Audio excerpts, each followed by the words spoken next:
I worked for the famous Lockheed Skunk Works, and I was working for them when I was attending college, and I worked for them in the capacity as a design engineer.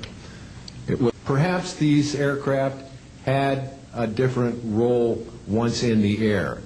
Each pilot, and I know a few of them, each pilot had an assignment before they took off. Okay? They learned about the assignment immediately prior to takeoff, and there's strong evidence to suggest that there was a dual role in that they were monitoring some type of traffic to and from planet Earth. This can be verified at a later point. I'll jump into my military experience. My first field assignment for the United States Air Force was at Las Vegas Air Force Station, and that was my first experience with Las Vegas, and I couldn't understand why people were being so excited about going to a place such as this, but I soon found out about a year later.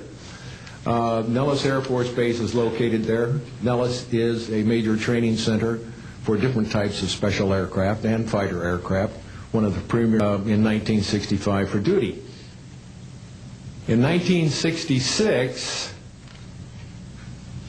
early in the morning, about 1 to 2 a.m., I was staying there on base, and I was saying, who's making all this noise?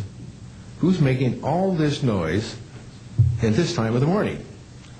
So when I got within about 50 yards of the 4 or 5 people that were standing there, one being the chief of security, they were looking up in the air, and I said, gee, their heads are all looking at the same direction. Well, I looked up to the west, northwest, and to my amazement, there were lights flashing around the sky, moving at anywhere from what seemed like 2,400 to about 3,800 miles per hour.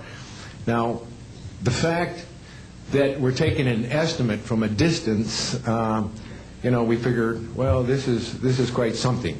However, we continued to watch these darting lights go across the sky and stop, absolutely stop, come to a dead stop, and reverse in an acute angle their direction, and then proceed on in they were traveling so fast that you could almost see a pattern left by, if you are computer people, when you move a mouse real quick across the screen, you see a little bit of a tail.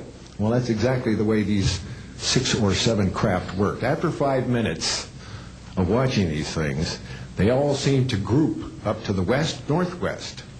Okay? We knew it as the Groom Lake Flight Test Facility in the Air Force. And it was where we tested our aircraft after we got the prototype made from the Skunk Works. So here are these, let's get back to the circle in the sky. What they did was coalesce and started rotating in a circle, and then they disappeared. Came down for their dinner at 2 o'clock in the morning, and the first person off the bus was a good friend of mine, Anthony Kesar. He said, he was white as a sheet, and he says, did you see that? Yeah, we all said, yeah, it was a nice display. What a show. He says, we documented them on radar. And he says, we didn't give them clearance. The standing order was let them fly through the radar beam.